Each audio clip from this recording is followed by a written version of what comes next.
The ground was quiet the morning Todd and Jane arrived at the farm. Not silent exactly, there was wind moving through dry grass, the soft complaint of an old fence, the distant sound of crows, but quiet in the way a place feels when it has been waiting. Todd stood with one hand on the truck door and the other curled around the folded paper that said this land was theirs now. He was 17 and felt older than that, the way grief stretches time. Jane climbed down more slowly, clutching a small canvas bag to her chest, her shoes already gathering dust before she took her second step. Neither of them spoke right away. The farm didn't rush them. The house leaned slightly to the east, as if tired, but still standing on purpose. The fields were wide and mostly empty, brown soil stretching farther than Jane had ever seen land stretch before. No crops, no animals, just ground. "This is it?" Jane asked quietly. Todd nodded. "This is it." They didn't talk about the orphanage they'd left behind. They had agreed, without saying it, that the story would start here, not there. What mattered was not what had been taken from them, but what had been placed in front of them. Inside, the house smelled like old wood and dust warmed by sun. There were 2 small bedrooms, a kitchen that needed work, and a table scarred with the marks of meals long finished. Todd set their bags down and opened the back door. Beyond it was the land again. Unplanted, unclaimed, waiting. The first weeks were full of doing. Todd fixed what he could. Jane cleaned, sorted, learned where things went. They ate simple meals. They slept hard. At night, Jane would sometimes ask what they were going to grow. "I don't know yet," Todd said more than once. The truth was, he was thinking about it constantly, but not just crops. He was thinking about whether this place could hold them, whether they could make something grow when so much in their life had already ended. One afternoon, an old neighbour named Mr. Hale stopped by. He leaned on the fence and watched Todd turn soil with a borrowed shovel. "You ever farm before?" he asked. Todd shook his head. Mr. Hale smiled, like that answer didn't worry him at all. "That's fine. Most people don't realize they're farming anyway." Todd paused. "What do you mean?" Mr. Hale tapped the ground with his boot. "Everyone thinks the harvest is the work, but it's the soil that decides everything." He said it casually, as if talking about the weather, and then went on his way. That night, Todd sat on the porch steps while Jane shelled beans beside him. The words stayed with him times the soil decides everything, asterisk. The next day, they planted their first small garden. Nothing impressive. A few rows of vegetables. Seeds dropped into earth that looked no different afterward than it had before. Jane frowned at the ground. "It doesn't look like we did anything." Todd pressed the soil gently back into place. "We did. But how do we know it's working?" He didn't have an answer that satisfied him, let alone her. Days passed, then weeks. The ground stayed brown. Jane checked the rows every morning. Todd caught himself doing the same, standing still, waiting for proof. One morning, Jane didn't kneel.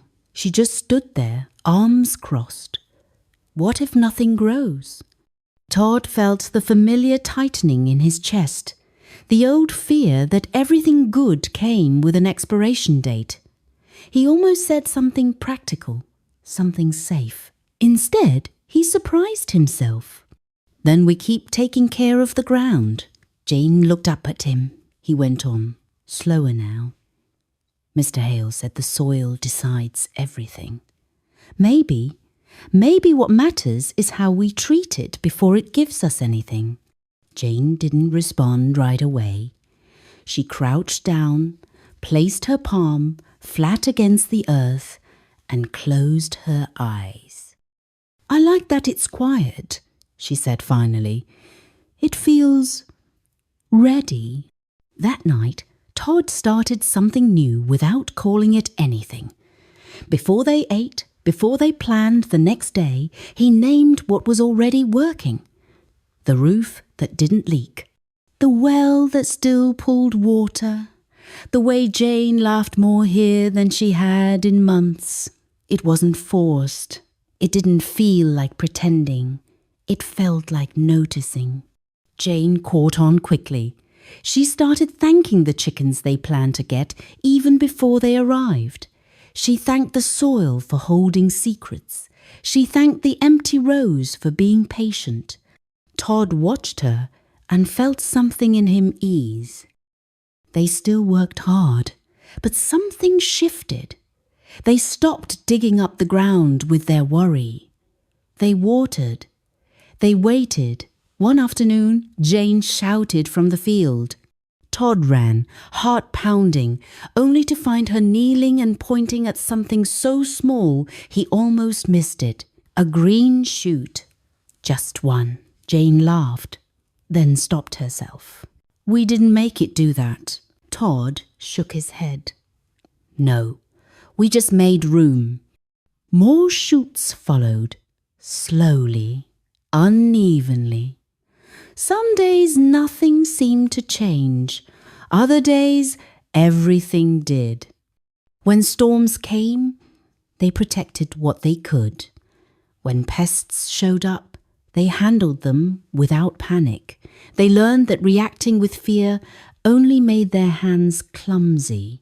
The farm taught them timing. Not everything happened when they wanted. Everything happened when it was ready. Months later, as summer thickened the air, Jane sat at the edge of the field and said, "I think gratitude is like watering." Todd looked over. "How so?" "If you wait to water until the plant is tall, it's too late. You water when it's still invisible," he smiled. "You've been thinking again." She shrugged. The farm thinks out loud. By the time they harvested their first real crop, it felt almost ordinary. They filled baskets. They washed dirt from their hands. They ate until they were full. That night, Todd realized something quietly profound. The gratitude hadn't started when the food appeared. It had started when the ground was empty. Standing at the edge of the field, he understood why panic had faded from him, why the fear of loss no longer ruled every thought. He wasn't waiting for life to prove itself anymore. He was tending the conditions that allowed life to respond. Jane joined him, leaning her shoulder into his arm. "Do you think it'll always be like this?" "No," Todd said honestly, "but I think we'll know what to do when it's not." They didn't thank the farm for the harvest. They thanked it for teaching them how to wait. And the ground, steady and alive beneath their feet, kept doing what it had always done when treated with trust.